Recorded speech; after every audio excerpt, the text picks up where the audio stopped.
कि ये सरकार बेकार है, ये नकारा है, निकम्मी, इसको कुछ करना नहीं आता। लेकिन इसको हमें आरएसएस की जो बुनियादी सोच है उसके साथ जोड़ते हुए देखना होगा कि ऐसा क्यों हो रहा है। आरएसएस की विचारधारा रही है एक देश में एक ही तरह का सब कुछ होना चाहिए, ज़ुबान एक बोली जानी चाहिए, शिक्षा की पद्धति एक होनी चाहिए। वो जो अलग अलग राज्यों की ज़ुबान हैं उनसे दुश्मनी रखते हैं, जो अलग अलग राज्यों की सभ्यता संस्कृति है उससे रखते हैं। तो ये सिर्फ हिंदू मुस्लिम तक नहीं सीमित है। सन 49 में ही आरएसएस ने कह दिया था, उनके जो गोलवलकर हैं और इन लोगों ने, कि हम इस संविधान को नहीं मानते हैं, हम तो मनुस्मृति को मानते हैं और हम मनुस्मृति के अनुरूप ही इस देश के कानून को बनाना चाहते हैं, कानून व्यवस्था को बनाना चाहते हैं। कि मतलब अगर तुम कौन होते हो पढ़ने लिखने वाले, अगर तुम मूछ रखते हो तो तुम मूछ रखने वाले कौन हो, तुम दूल्हे हो तो तुम घोड़ी पर सवार होने वाले कौन हो। मतलब ये कि तुम अपनी औकात समझो। आप सीजीपी प्रोटेस्ट में गई थी? जी। तो आपको क्या नज़र आ रहा था? उम्मीद थी कि सब होगा? ये प्रोटेस्ट तो बहुत ही ज़बरदस्त था, लेकिन ऐसा नहीं है कि इनके कार्यकाल में और प्रोटेस्ट नहीं हुए हैं। पहली बार हिंदुस्तान में, मैंने तो कभी नहीं देखा, मुस्लिम औरतों ने घरों से निकल करके एक दो नहीं हज़ारों की तादाद में हर बड़े शहर में लगातार यानी अनवरत धरना दिया, और वो भी सिटीज़नशिप के सवाल पर, नागरिकता के सवाल पर। इसमें औरतें लाई नहीं गई थी, वो खुद ब खुद निकली थी। ये एक बिल्कुल ही अलग बात थी जिसको मुझे लगता है आज भी उतनी बारीकी से समझने की कोशिश नहीं की गई है। ये बात सही है कि वैसा आंदोलन देखा नहीं गया था कभी हिंदुस्तान के अंदर। कोविड के बाद से जितने पेपर हुए हैं भाजपा शासित राज्यों में, सब लीक हुए हैं। कि पेपर लीक के ख़िलाफ़ और नीट के ख़िलाफ़ अलग अलग सूबों में बहुत बड़े आंदोलन और संघर्ष हो चुके हैं, जिनको दिखाया नहीं गया। उसके अलावा जिस तरह का ये किसानों का आंदोलन हुआ था वो भी कभी देखने को नहीं मिला है। और उस वक्त भी कई चीज़ें सामने आई कि 700 किसान मर गए और हमारे प्रधानमंत्री ने एक लफ्ज़ भी उनके लिए नहीं कहा। और उसके बाद एक बहुत बड़ी घटना हुई नूह में, ये जो इलाका है मेवात का, तो वहाँ पूरी तैयारी थी दंगा करवाने की, लेकिन किसान वहाँ के जो गैर मुस्लिम हैं, हिंदू हैं, उन्होंने जाकर के कहा कि नहीं, ये हम नहीं होने देंगे। तो शिक्षा जो पूरे आगे के भविष्य को तय करेगी कि आने वाली जो पीढ़ी है या आज जो पीढ़ी बड़ी हो रही है इसका भविष्य कैसा होगा, उसको तय करने का पूरा ज़िम्मा आरएसएस के लोगों को ही दिया गया है। हमारे देश की बुनियाद को ही ये तोड़ करके एक पता नहीं क्या उसकी जगह वहाँ बनाने की कोशिश कर रहे हो। लेकिन उससे भी ज़्यादा ज़रूरी है कि अंतर जाति विवाह न हो पाए। हिंदू लड़का किसी मुसलमान लड़की से शादी करता है तो उसको तो हार माला पहनाएंगे कि तुम अच्छा काम कर रहे हो, हिंदू धर्म बढ़ा रहे हो, इनकी संख्या कम कर रहे हो।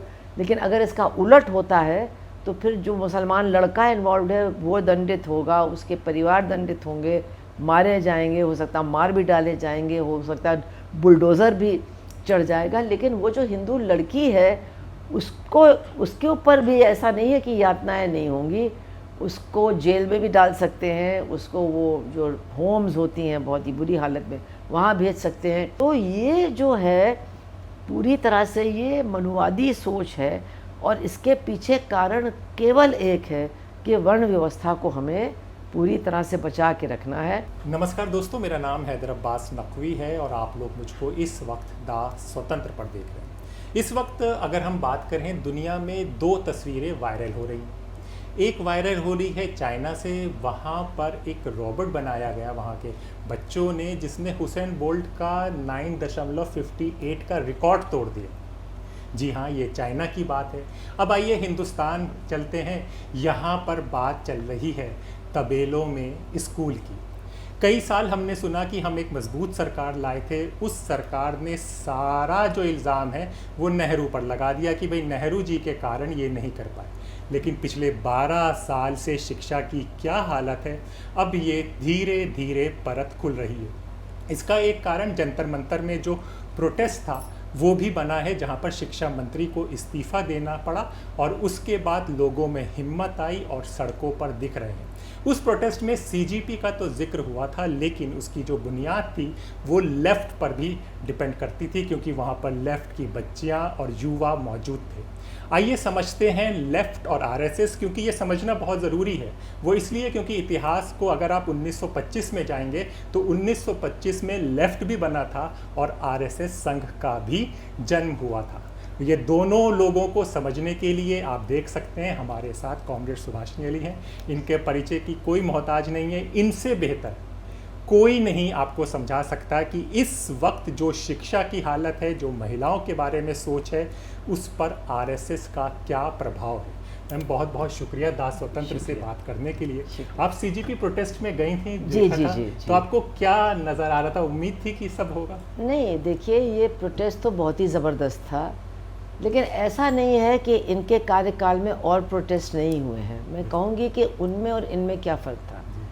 देखिए, पहली बार हिंदुस्तान में, मैंने तो कभी नहीं देखा, मुस्लिम औरतों ने घरों से निकल करके एक दो नहीं हज़ारों की तादाद में हर बड़े शहर में लगातार यानी अनवरत धरना दिया, और वो भी सिटीज़नशिप के सवाल पर, नागरिकता के सवाल पर।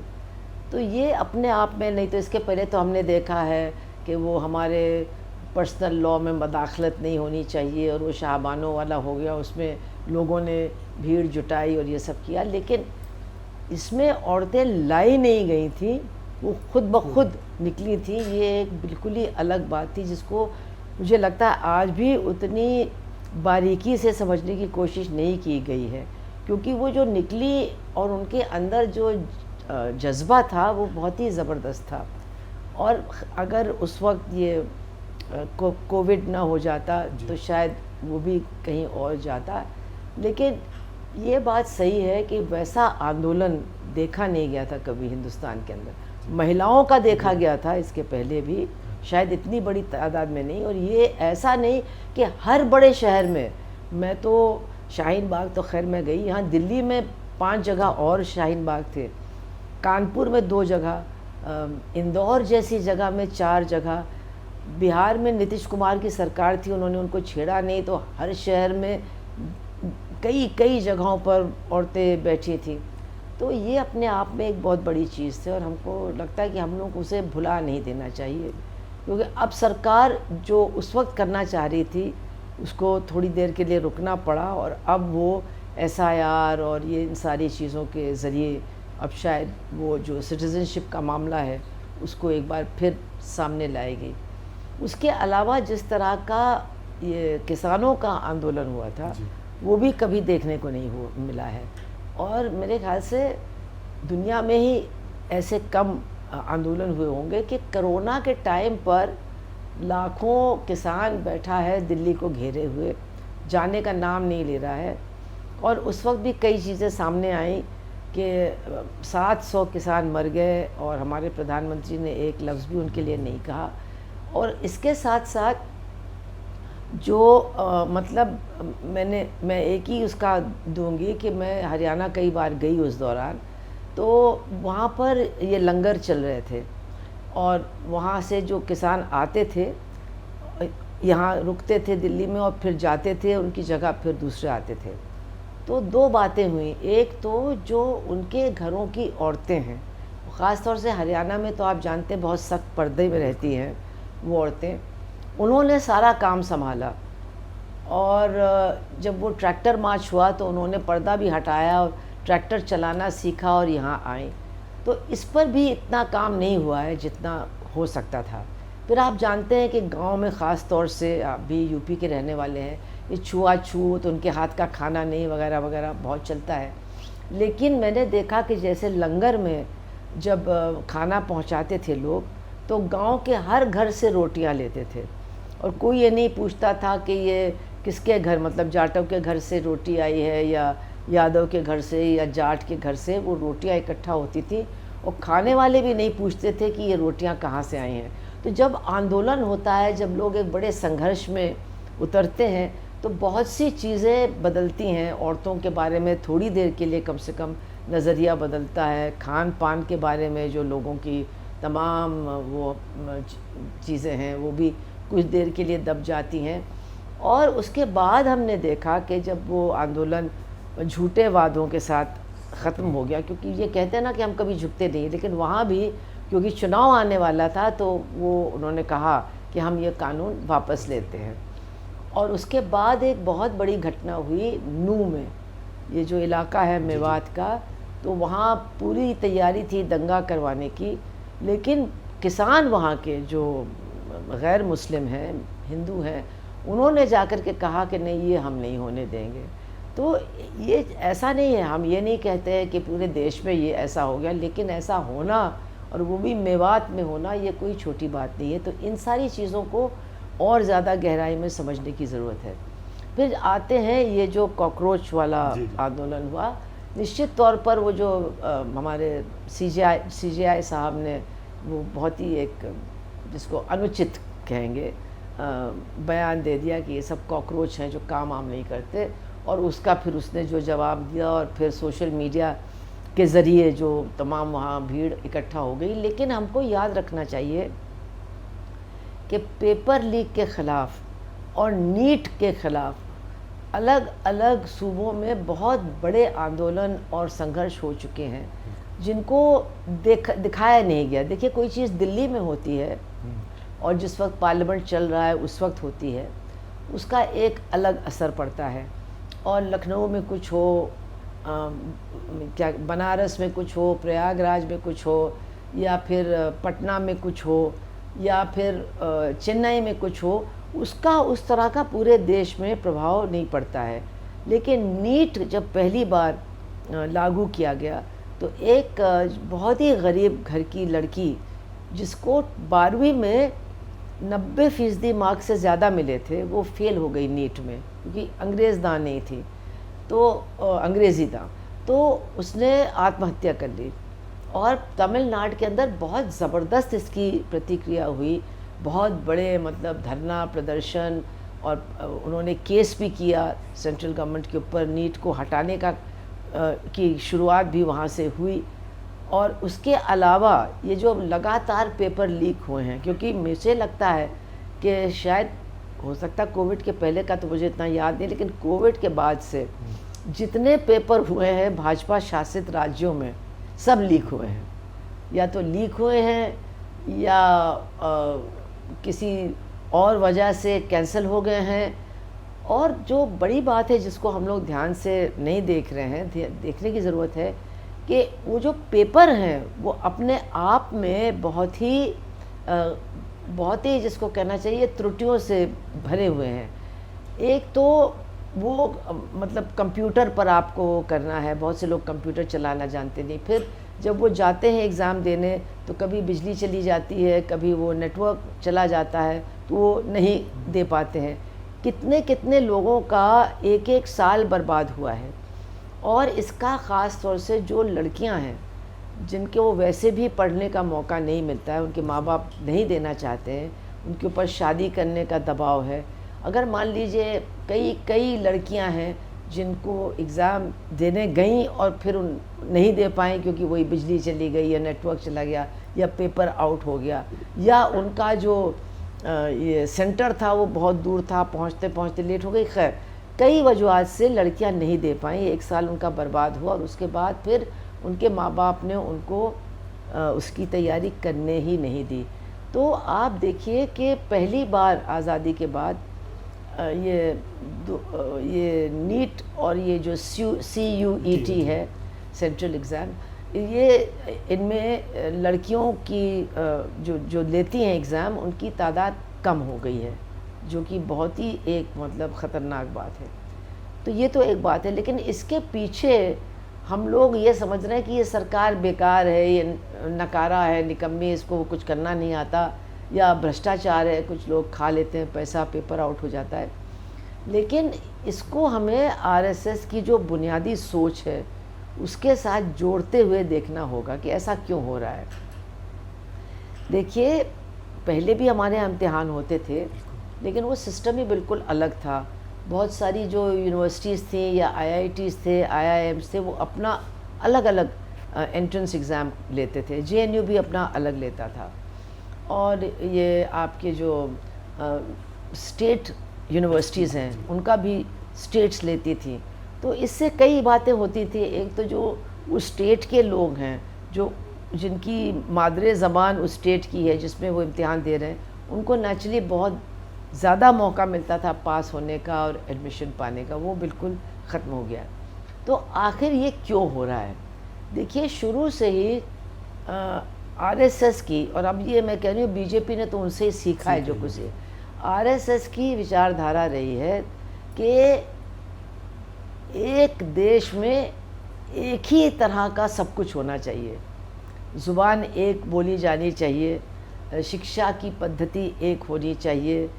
वो जो अलग अलग राज्यों की ज़ुबान हैं उनसे दुश्मनी रखते हैं, जो अलग अलग राज्यों की सभ्यता संस्कृति है उससे रखते हैं। तो ये सिर्फ हिंदू मुस्लिम तक नहीं सीमित है, ये जो हिंदी भाषी इलाके हैं और उसमें भी जिसको हम लोग कहते हैं जो अपर कास्ट का कल्चर है, अपर कास्ट की ज़ुबान है, उसको ही पूरे देश के ऊपर थोपने का उनका पूरा इरादा है। और ये आज से नहीं है, ये शुरू से ही रहा है, ये उनके सोच का एक बहुत बड़ा हिस्सा है। इसके साथ साथ एक चीज़ और हमको याद रखनी चाहिए, क्योंकि ये सारा पैटर्न वही चल रहा है, नीट है, सीयूईटी है, ये जो एसटीए बना है, ये सारी चीज़ें उसी का हिस्सा है कि एक तरह की शिक्षा प्रणाली पूरे देश पर लागू होनी चाहिए, जिसमें जो अभिजात वर्ग के बच्चे हैं उनको बहुत ज़्यादा फ़ायदा मिलेगा। वो कोचिंग में जा सकते हैं, वहाँ पर ये जो भ्रष्टाचार भी चलता है वो कोचिंग वालों को भी पेपर मिल जाता है।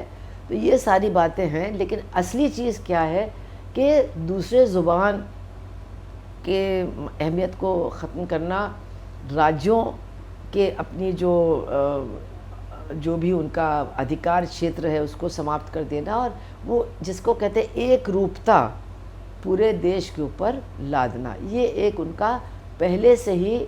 और इसको वो हमेशा कहते थे, वो तो संघवाद यानी फेडरलिज्म के भी बिल्कुल ख़िलाफ़ थे।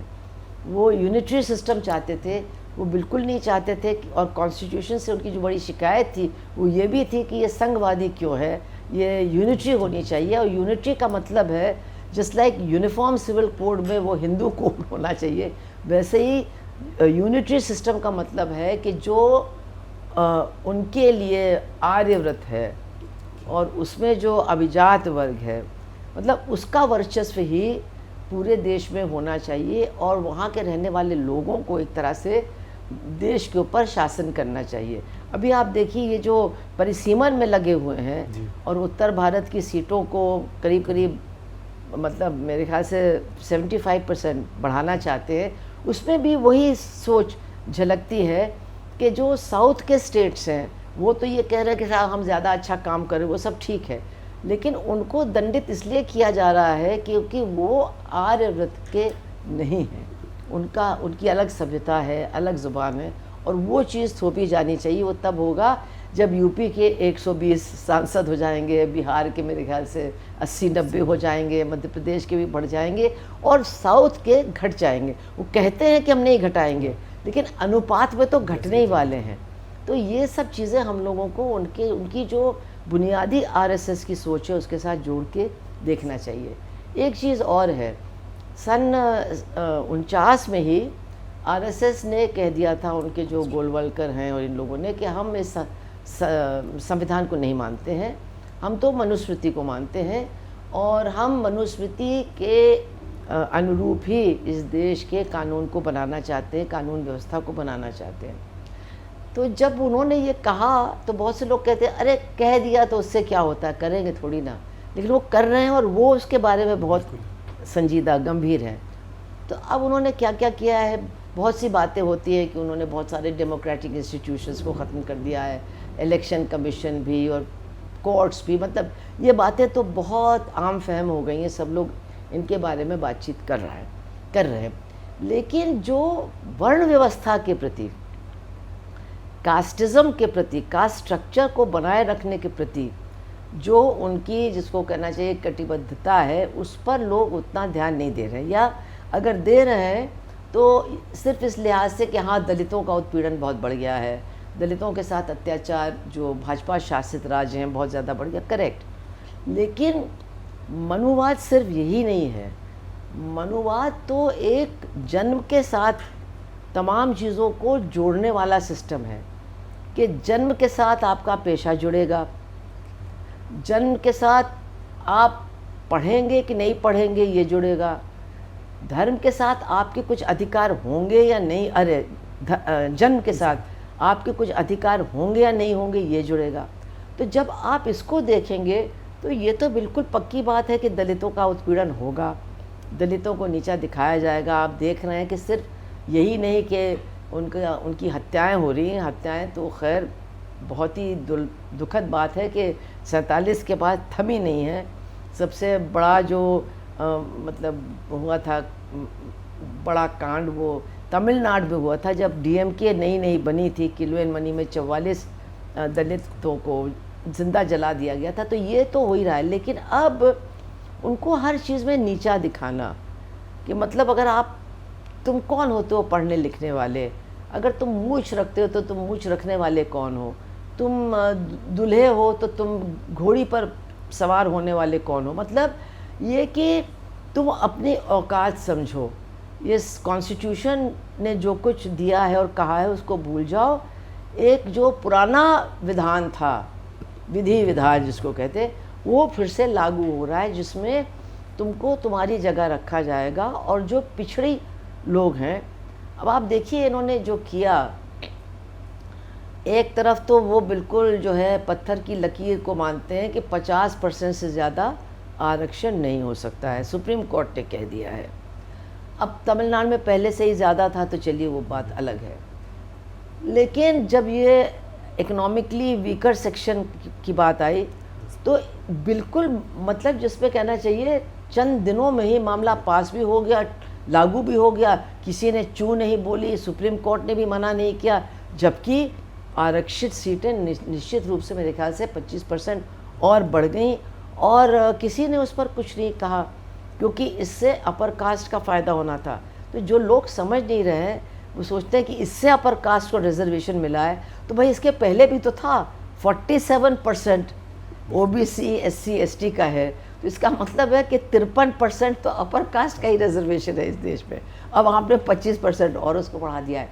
तो मेरा कहने का मतलब ये है कि वो उस दिशा में बहुत अपना मतलब सोच समझ के योजनाबद्ध तरीके से जा रहे हैं और उनके कई योजनाएं इसी के अंतर्गत तय होती हैं कि जैसे कि उन्होंने कह दिया कि नहीं आपको आगे पढ़ने की क्या ज़रूरत है, आपको यूनिवर्सिटी में जाने की क्या ज़रूरत है, आपको तो रोज़गार से संबंधित शिक्षा दी जाएगी। और वो रोज़गार भी क्या हैं, बढ़ई, कुम्हार, मतलब जिस तरह के पेशों के साथ हमेशा जन्म से लोग जुड़े हुए थे, जो ओबीसी थे या फिर दलित थे, उन्हीं पेशों में उनको सीमित करने की एक बहुत योजनाबद्ध तरीके से काम हो रहा है। और इसी में आप देखिए इसका नतीजा सामने आ रहा है। एक तो पहली बार आज़ादी के बाद जो प्राथमिक शिक्षा है उसमें भी बच्चों का और ख़ास तौर से बच्चियों का जो प्रवेश है उसमें संख्या घट गई है। तो ये कई तरह से ये कर रहे हैं। एक तो फ़ीस को बढ़ा करके, अब तो आपको मालूम है कि जो गवर्नमेंट के कॉलेजेस हैं, यूनिवर्सिटीज़ हैं, उनमें भी फ़ीस बहुत ज़्यादा बढ़ा दी गई है। हॉस्टल के चार्जेस बहुत ज़्यादा बढ़ा दिए गए हैं। लोग मतलब गरीब की तो बात छोड़ दीजिए, जो निम्न मध्यम वर्गीय लोग हैं वो भी नहीं भेज पा रहे हैं, और जिनको रिजर्वेशन का लाभ मिलना चाहिए उनके ऊपर दो तरह से वार है। एक तो फ़ीस बढ़ा दी गई है, दूसरा स्कॉलरशिप या तो देते नहीं हैं या लेट कर देते हैं। तो अगर आपको स्कॉलरशिप लेट मिलेगा तो आप प्रवेश नहीं पाएंगे। तो ये सारे एक मतलब पूरी तरह से एक चक्रव्यूह रचा गया है, जिसमें इनकी एनईपी एक बहुत बड़ा हिस्सा है, जो इनकी न्यू एजुकेशन पॉलिसी है, जिसमें प्राइवेट एजुकेशन को इन्होंने बहुत आगे बढ़ाने का वो किया है। प्राइवेट एजुकेशन का मतलब है बहुत महंगा एजुकेशन, और बाकी जो उसमें ये कहते हैं कि हम अपनी सभ्यता के अनुरूप लोगों को पढ़ाएंगे, अपनी संस्कृति के अनुरूप, इसका क्या मतलब है? मतलब ज़्यादातर मतलब ये है कि वो बकवास पढ़ाएंगे और बच्चों को पता भी नहीं कि उनके सिलेबस में है क्या, कि वो भी बदलता रहता है। और आप देखिए बीजेपी के लोग जो आरएसएस वाले नहीं हैं, वो तो आपको कई जगह दिखाई देंगे, चीफ मिनिस्टर और कई मिनिस्टर्स भी हैं जो, लेकिन जो शिक्षा को कंट्रोल करने वाली जो पूरी टीम है वो सब आरएसएस के लोग हैं। जो एनसीईआरटी की किताबें लिखेंगे, जो वाइस चांसलर्स हैं वो भी सब आरएसएस के हैं, जो मतलब तमाम जो ये आईसीएसएसआर वगैरह इस तरह की जो संस्थान हैं, इनमें जो लोग अब कंट्रोल कर रहे हैं वो भी सब तो शिक्षा जो पूरे आगे के भविष्य को तय करेगी कि आने वाली जो पीढ़ी है या आज जो पीढ़ी बड़ी हो रही है इसका भविष्य कैसा होगा, उसको तय करने का पूरा जिम्मा आरएसएस के लोगों को ही दिया गया है। चूँकि पूरी जो शिक्षा की व्यवस्था है वो इनके हाथ में दे दी गई है। वाइस चांसलर से लेकर के जो लिखेंगे टेक्स्ट बुक, जो प्रिंट करेंगे टेक्स्ट बुक को, जो क्या कहते हैं उनके रिसर्च का काम करेंगे, ये सब आरएसएस वाले हैं। तो ये बहुत ख़तरनाक चीज़ है और इस पर मुझे लगता है कि कम ध्यान लोगों का जाता है। उनकी जो सांप्रदायिकता है हाँ बहुत ख़तरनाक है, लेकिन उस पर ज़्यादा ध्यान है, या जो वो डेमोक्रेटिक इंस्टीट्यूशंस जनवादी संस्थानों को समाप्त कर रहे हैं उस पर बहुत ज़्यादा ध्यान है, या जजेस किस तरह के फ़ैसले दे रहे हैं नीचे से लेकर ऊपर तक उस पर। लेकिन ये जो पूरी हमारे देश की बुनियाद को ही ये तोड़ करके एक पता नहीं क्या उसकी जगह वहाँ बनाने की कोशिश कर रहे हैं, वो जो मनुवादी कानून व्यवस्था बिल्कुल लागू कर रहे हैं, और उसके परिणाम सिर्फ ये नहीं है, खैर महिलाओं के लिए बहुत बुरे हैं क्योंकि औरतों को तो कोई अधिकार है ही नहीं मनुस्मृति में, उनका तो पूरी तरह से नियंत्रण में रखा जाना ही उसमें है कि, और मैं बताऊंगी क्यों। तो वो उस पर भी कुछ बातें होती हैं, लेकिन क्यों इस पर बात नहीं होती। इस पर पेट्रियार्की कह करके, पुरुष प्रधानता कह करके इसको छोड़ दिया जाता है। लेकिन आप अगर सोचें कि भाई ये जो वर्ण व्यवस्था है ये किसके ऊपर टिकी हुई है, खान पान में तो अब थोड़ा आया है क्योंकि लोग मजबूर हैं कि उनको होटलों में या इधर उधर खाना पड़ता है, लेकिन जब वो अपने घर में होते हैं या गाँव में होते हैं तो फिर खान पान के नियमों को बहुत वो सख्ती से उनका पालन करते हैं। मतलब मैं तो कहूँगी बहुत से नकवी हैं जो दूसरों के घर का खाना नहीं खाते हैं क्योंकि गए तो यहीं से हैं। खैर, तो जहाँ पर खान पान पर कंट्रोल हो सकता है वहाँ पर पूरा कंट्रोल रखा जाता। आपने देखा होगा कि जो ये मिड डे मील में काम करती हैं रसोइयाँ, अगर वो दलित वर्ग की होगी तो सारे जो दूसरे बच्चे हैं उनको हटा दिया जाएगा। इसको से दिखाता है कि वो भी एक बड़ा इशू है। लेकिन उससे भी ज़्यादा ज़रूरी है कि अंतर जाति विवाह न हो पाए। अंतर जाति, और खैर उससे भी ज़्यादा ख़राब है अंतर धार्मिक। तो इसको रोकने के लिए महिलाओं को पूरी तरह से नियंत्रित रखना, उनके अधिकारों को समाप्त करना, उनको बहुत दंडित करना अगर वो इन लक्ष्मण रेखाओं को पार करते हैं, ये बहुत ज़रूरी हो गया। और आप देखिए कि इस तरह की चीज़ों पर, जैसे कि वो कहते हैं धर्मांतरण रोकने का कानून लाते हैं, लेकिन वो धर्मांतरण नहीं रुक रहा है। वो धर्मांतरण तो इतना कहीं हो भी नहीं रहा है। बेचारे ईसाई तो मैं कहती हूँ सबसे ज़्यादा इसमें नाकाम साबित हुए हैं क्योंकि उनका 2% से ज़्यादा उनकी आबादी ही नहीं बढ़ पाई है। लेकिन धर्मांतरण के नाम पर वो दरअसल रोक लगा रहे हैं अंतर धार्मिक विवाह पर, क्योंकि उनका ये कहना है कि ये विवाह धर्म को बदलने के लिए भी इसका इस्तेमाल होगा, इसलिए। और वो एक तरफा है, मतलब अगर हिंदू लड़का किसी मुसलमान लड़की से शादी करता है तो उसको तो हार माला पहनाएंगे कि तुम अच्छा काम कर रहे हो, हिंदू धर्म बढ़ा रहे हो, इनकी संख्या कम कर रहे हो।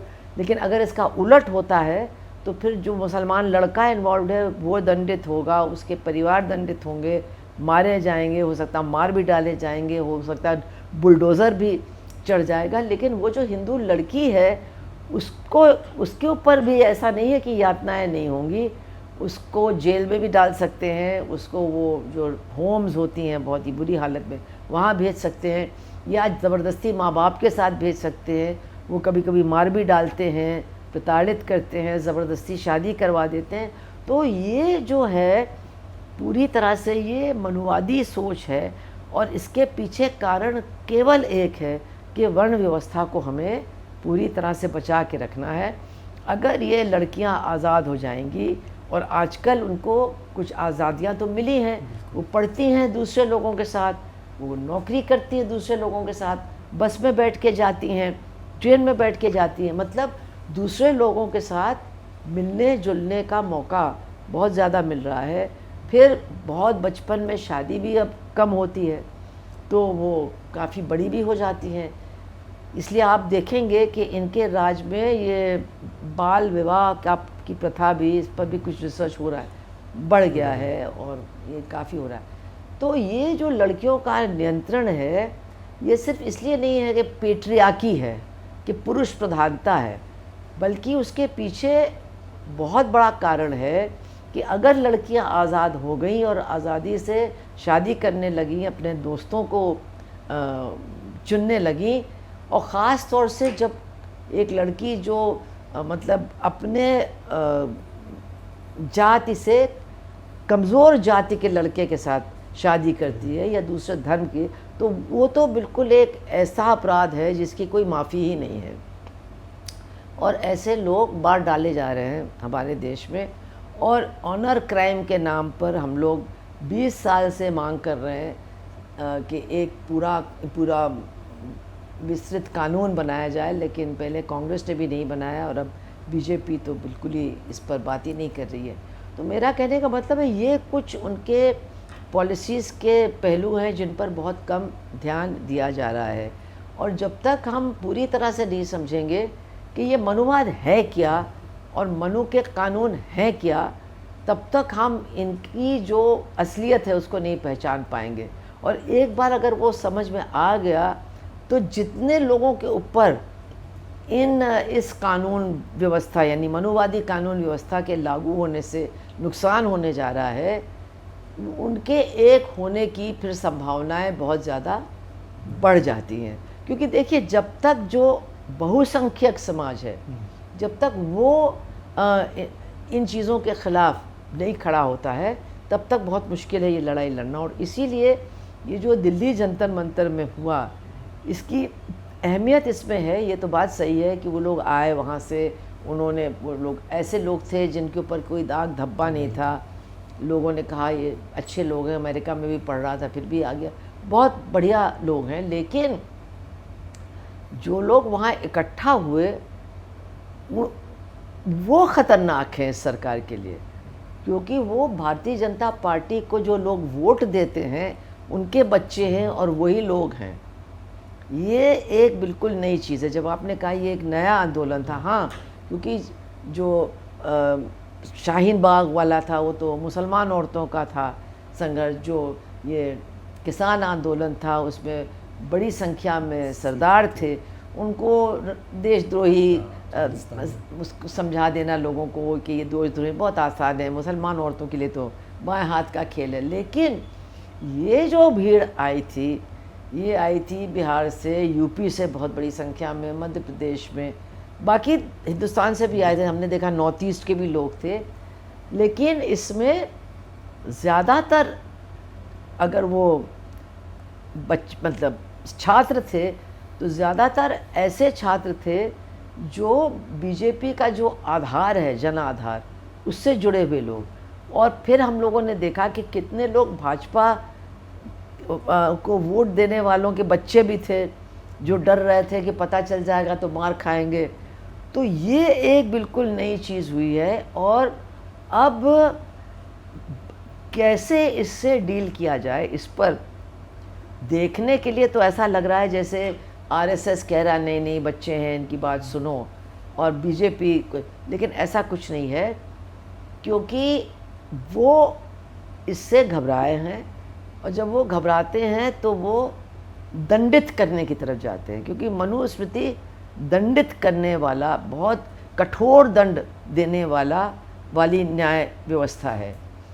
तो आप देख रहे हैं कि इन्हीं के एक वो हैं केरला में, वो इनके चिंतक कहलाते हैं, उनका नाम इस वक्त मैं भूल रही हूँ, जिन्होंने कहा एक इंटरव्यू में कि अगर मैं होता तो मैं तो इनको गोली मार देता, और ये जो लड़कियां वहाँ थीं ये सब लेफ्टिस्ट थीं और इनको अच्छा लगता है कि कोई इनके साथ बलात्कार करे, तो इनके साथ जो है खूब बलात्कार भी मैं करवाता। मतलब ये उसने खुल कर के कहा।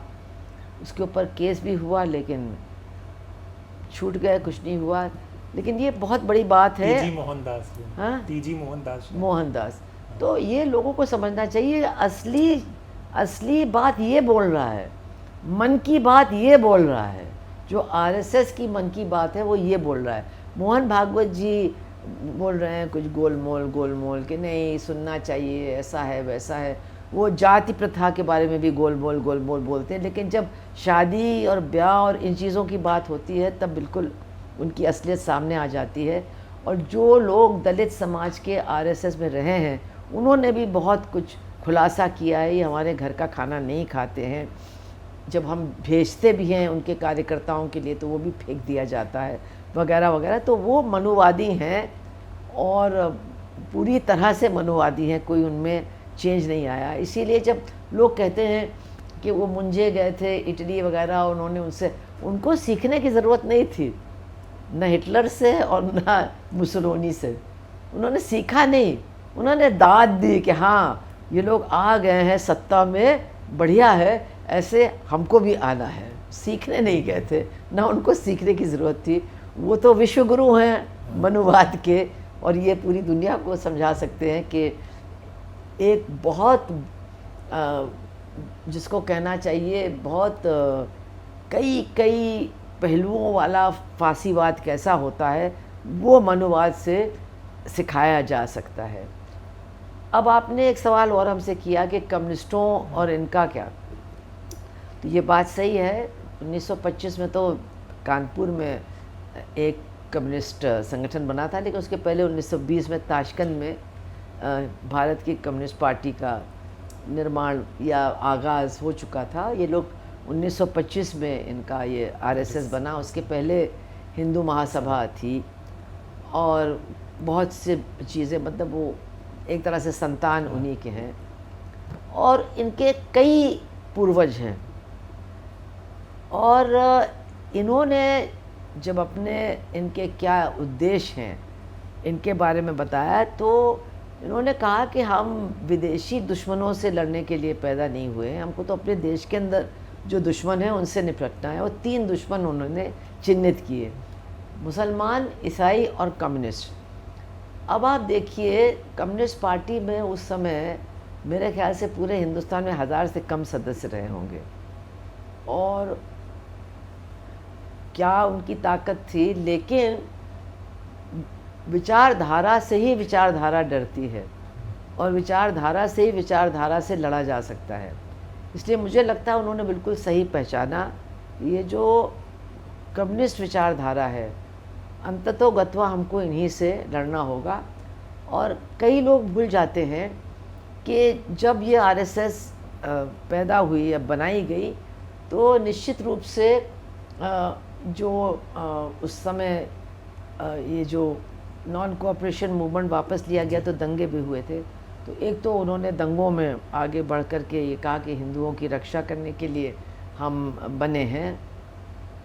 लेकिन उस समय और भी कुछ घटनाएं घटी थी। सबसे पहली क्रांति रूस में उससे कुछ ही साल पहले हुई थी।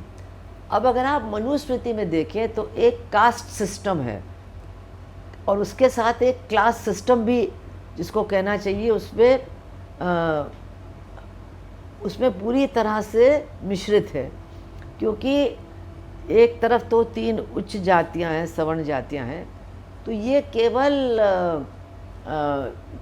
जो है लड़ने वाले, मतलब हथियार उठाने वाले या शिक्षा देने वाले या पैसा कमाने वाले ही नहीं हैं, ये शासन करने वाले हैं। ये दूसरों का पूरी तरह से उत्पीड़न करने वाले हैं, शोषण करने वाले हैं, और इनके शोषण के खिलाफ शोषकों को मुंह भी नहीं खोलना चाहिए। ये भी मनुस्मृति में है कि जो शूद्र हैं, जो या तो गांव में या शहरों में जो काम करते हैं, मेहनत मजदूरी करते हैं, वो मेहनत तो कर सकते हैं लेकिन मजदूरी की बात नहीं कर सकते हैं। ये उसमें दर्ज है, लिखा है।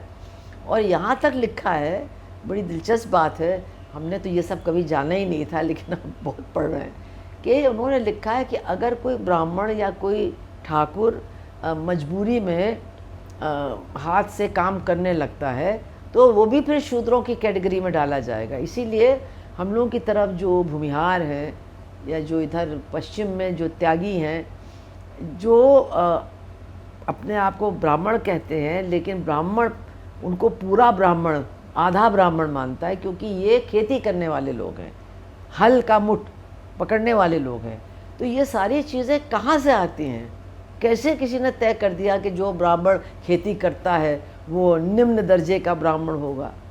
ये मनुस्मृति है, जो जिसने उनको मालूम भी नहीं होगा कि मनुस्मृति कोई चीज़ है, लेकिन ये चीज़ें उनके अंदर मतलब सालों साल तमाम कथा, तमाम जो धर्म से जोड़ करके रीत रिवाज होते हैं, उनके ज़रिए ये सारी चीज़ें लोगों के अंदर डीएनए का हिस्सा बन गई हैं। तो ये इसका जो पूरा असर है वो समझना ज़रूरी है। और मैं ये मानती हूँ कि हाँ, ये बात आपने सही कही, बहुत कम लोग इस बात को कह रहे हैं कि ये जो कॉकरोच का आंदोलन हुआ, तो ये आए थे अमेरिका से, तो इन्होंने भी जो लेफ़्ट के स्टूडेंट ऑर्गेनाइजेशंस थे उनको कांटेक्ट किया और कहा कि आप लोग आइए, क्योंकि आपके ही आने से ये चलेगा।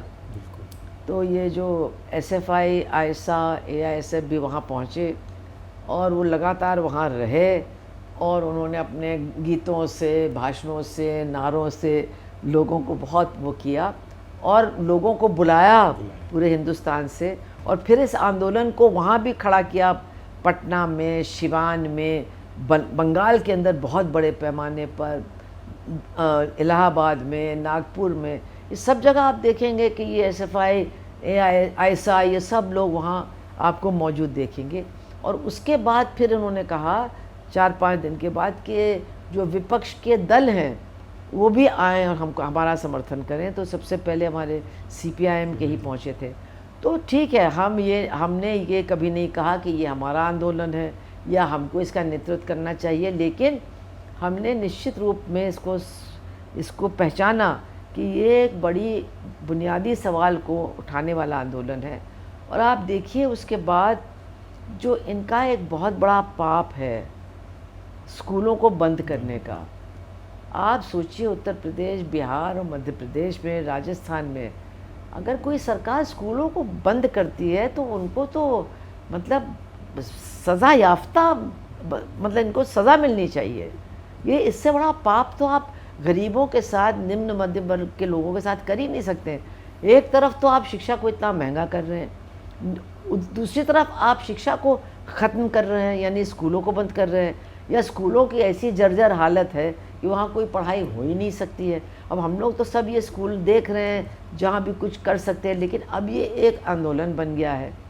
तो ये सब चीज़ें हैं जो बहुत ज़रूरी हैं, क्योंकि जो इनका शिक्षा के बारे में जो इनकी सोच है, इसके ख़िलाफ़ लड़ना, संघर्ष करना, लोगों को जुटाना एक बहुत बड़ा काम है, बहुत ही बड़ा काम है। सांप्रदायिकता के ख़िलाफ़ लड़ना बिल्कुल सही है, होना चाहिए। जाति उत्पीड़न के ख़िलाफ़ लड़ना, महिलाओं के उत्पीड़न के ख़िलाफ़, आप देखिए इनको सब बलात्कारी ही बहुत अच्छे लगते हैं, हैं? जो भी बलात्कारी होता है उसको ये संरक्षण देते हैं, उसको मदद करते हैं। तो इसका मतलब ये है कि महिलाओं का दर्जा वो बहुत ही नीचा गिराना चाहती हैं। सारी बातें सही हैं, लेकिन वो जो शिक्षा में कर रहे हैं, कोई घर नहीं है ख़ास तौर से उत्तर भारत में जिसके ऊपर इसका प्रभाव नहीं पड़ रहा है। और पूरे देश में भी जिन बच्चों को हायर एजुकेशन में जाना है, अच्छी यूनिवर्सिटी में जाना है, अब आप देखिए हर एग्ज़ाम का अलग फ़ीस लेते हैं ये। और अगर मेरे ख्याल से 49 सेंट्रल यूनिवर्सिटीज़ हैं, अगर आप पहले सब में आप एक साथ अप्लाई कर सकते, अगर अब आपको अप्लाई करना तो सब में आपको अलग अलग अप्लाई करना। मतलब ये टॉर्चर कर रहे हैं बच्चों को। और इसलिए मैंने देखा 1,20,000 नौजवान नवयुवतियों ने आत्महत्या की है पिछले 10 साल में। ये पूरे वर्ल्ड का रिकॉर्ड है और इनमें निश्चित रूप से छात्रों की संख्या बहुत है। तो ये छात्र अगर आत्महत्या करेंगे तो फिर ये आपके देश के भविष्य के बारे में क्या बता रहा है, और क्यों नहीं लोग इसको और ज़्यादा गंभीरता से ले रहे हैं। ये छात्र तो सबके बच्चे हैं, ये किसी एक जात के नहीं हैं, ये किसी एक धर्म के नहीं हैं, ये सबके बच्चे हैं। तो इन चीज़ों को मेरे ख़्याल से बहुत गंभीरता से लेना ज़रूरी है और इनको आरएसएस की सोच और आरएसएस की नीतियों और आरएसएस की विचारधारा से जोड़ करके देखने की ज़रूरत है, ताकि लड़ाई इनके ख़िलाफ़ हो। और जो ये बहुत मजबूत जड़ें इनकी हैं हमारे समाज में, क्योंकि बहुत सारी बातें जो ये प्रचारित करते हैं उनको समाज का बड़ा हिस्सा मानता भी है कि ये सही है, तो बहुत ख़तरनाक है। तो ये समझना कि हाँ, जिसको हम सही समझ रहे थे वो दरअसल हमारे हितों और हमारे बच्चों के हितों के ख़िलाफ़ है। जब तक ये समझ बड़े पैमाने पर लोगों में नहीं आएगी, और जो अब आने लगी है, आपने देखा कि एक गांव में लोगों ने विरोध किया कि आप क्यों आए हैं इस तबेले की फ़ोटो लेने। फिर बाद में पता चला कि ये दूसरे गांव के लोग थे। इस गांव के लोग कह रहे हैं भैया हम कहाँ बच्चों को पढ़ाएं, यहाँ तो बड़े लोगों के जानवर बंधे हुए हैं। तो ये चीज़ें एक दूसरी तरह की जागृति और चेतना लोगों के अंदर पैदा कर रहे हैं। और जो बड़े राजनीतिक दल हैं उनको भी गंभीरतापूर्वक इन चीज़ों को देखना होगा, अपनी नीतियों का हिस्सा बनाना होगा।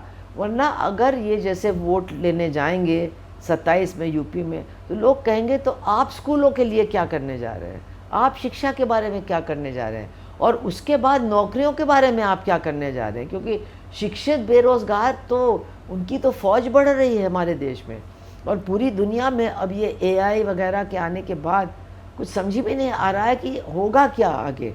तो इसके बारे में आपने कहा कि वो चीन में एक वो बना हुआ है रोबोट जो ओलंपिक में रनर था, मेरे ख्याल से नाइजीरिया का था, वो उसकी तरह दौड़ सकता है। तो एक तो वो समझ रहे हैं कि एआई क्या क्या कर सकता है और कितनी नौकरियां ले सकता है, और यहाँ उसके बारे में कोई चर्चा ही नहीं है। हमारे लोग सोच रहे हैं आईटी में जाएंगे तो नौकरी मिल जाएगी, पैकेज मिल जाएगा। जिनको मिला हुआ था वो अब नौकरी से बाहर हो रहे हैं। तो ये सारी चीज़ों पर चर्चा होना ज़रूरी है, और आप जैसे चैनल भी इन पर ज़्यादा चर्चाएं चलाएंगे। और ये जो रूस की जो राजनीति है, उठक पटक, वो गए ये गए, क्या ये जाने वाले हैं, क्या ये उनकी कन्नी काट रहे हैं, वो इतना ज़रूरी नहीं है। ये जो बर्बाद कर रहे हैं पूरे देश के भविष्य को, वो ज़्यादा ज़रूरी है चर्चा का विषय। हम शुक्रिया। बस एक आखिरी सवाल, क्योंकि मैंने आपका ही वीडियो देखा था, तो उसमें बाबा साहब ने कहा था कि जो प्रजातंत्र की लेयर है वो बहुत पतली। बाबा साहब ने बहुत अच्छी उन्होंने कहा कि जो हमारे देश में प्रजातंत्र की जो ज़मीन है, उन्होंने टॉप सॉइल लफ्ज़ इस्तेमाल किया था, वो बहुत ही पतली है, और इसलिए उसकी जो जड़ें हैं प्रजातंत्र की वो मजबूत नहीं हो सकती हैं अगर इसके लिए बहुत ज़्यादा सोच समझ करके श्रम न किया जाए, इसमें लगन के साथ लगा नहीं जाए, वरना ये संविधान वगैरह सब खत्म हो जाएगा। ये बिल्कुल सही बात है, क्योंकि जहाँ पर जात और धर्म के आधार पर हम लोगों के बारे में फ़ैसला करेंगे, वहाँ प्रजातंत्र की बात करना, भाईचारे की बात करना, ये सब बहुत खोखली बातें रह जाती। जो बुनियादी चीज़, यानी इंसान को इंसान नहीं समझता है, ये बहुत मुश्किल है। तो अब ये जब उन्होंने मनु के बारे में भी कहा था, उन्होंने मनुस्मृति को जलाया भी था। लोग याद क्यों नहीं करते मुझे समझ में नहीं आता है। जो अपने आप को उनका अनुयायी बताते वो भी अक्सर याद नहीं करते हैं, या अगर वो करते हैं तो मनुस्मृति को केवल वो जाति उत्पीड़न के ही संदर्भ में देखते हैं। लेकिन उन्होंने कहा था कि Manu is not dead, Manu is alive, Manu is very much alive and kicking. मतलब मनु का असर आज भी, उसको इंसान के रूप में मत देखिए, विचारक के रूप में देखिए। शायद हमारे देश की जनता में सबसे ज़्यादा उसी का असर है, क्योंकि हर आदमी दूसरे को अपने से नीचा करके देखना चाहता है। तो ये एक जो चीज़ है उसका फ़ायदा ये पूरी विचारधारा लेती है। तो निश्चित रूप से डॉक्टर अम्बेडकर ने जो कहा कि बहुत पतली टॉप सॉइल है डेमोक्रेसी की, उसको याद करते हुए उसको कैसे उपजाऊ बनाया जाए, उसकी जड़ों को कैसे नीचे तक पहुंचाया जाए, लेकिन बिना मनुस्मृति को और मनुवाद को समझे और उसके खिलाफ लड़े, और उनके जो प्रचारक हैं, उनको जो मानने वाले लोग हैं, उनके खिलाफ लड़े, ये संविधान और वो जो टॉप सॉइल है वो सब कुछ भी नहीं बच पाएगा। बहुत बहुत शुक्रिया, आपने पूरी बात सही से समझाई और मेरे ख्याल से दर्शकों को भी समझ में आना चाहिए कि हम किस तरफ जा रहे हैं और किन की बातों को सुन रहे हैं। गांधी जी की हत्या किसी ने की, उसका भी संबंध किसी से था, फिर किसी ने कहा कि वो मनुस्मृति लागू करेंगे वो संस्था, लेकिन वो आज परसों की रिपोर्ट है, आरएसएस कह रहा है कि उसके साथ बहुत ज़्यादा लोग जुड़े हैं। ये भी एक हकीकत है, क्योंकि इन सब पर भी लोगों हाँ, को क्योंकि जितने लोग जेनजी के प्रोटेस्ट में थे, हाँ। उससे कम लोग कांवड़ यात्रा में नहीं गए हाँ। थे। तो अब वो भी, हालांकि वो भी शिक्षा और नौकरी के लिए परेशान है, लेकिन किस करवट उठ बैठेगा वो देखने वाली बात। क्योंकि जो भी होगा द स्वतंत्र इसी तरह की चर्चाएं बराबर आपको बताता रहेगा, सुनाता रहेगा, क्योंकि हमारा मकसद यही है कि कम से कम सही बात कम लोगों तक ही पहुंचे, लेकिन पहुंचे तो फिर वो बात अपने और आप लोग अपनी प्रतिक्रिया ज़रूर दें। और जो आपको लगा है आप हमें कमेंट बॉक्स में कर सकते हैं। हम चाहेंगे कि गाली तो आएंगी ही, लेकिन और भी बातें आए तो अच्छा जी होगा। तो आप बता सकते हैं, तो हम लोग चर्चा जारी रखेंगे। शुक्रिया।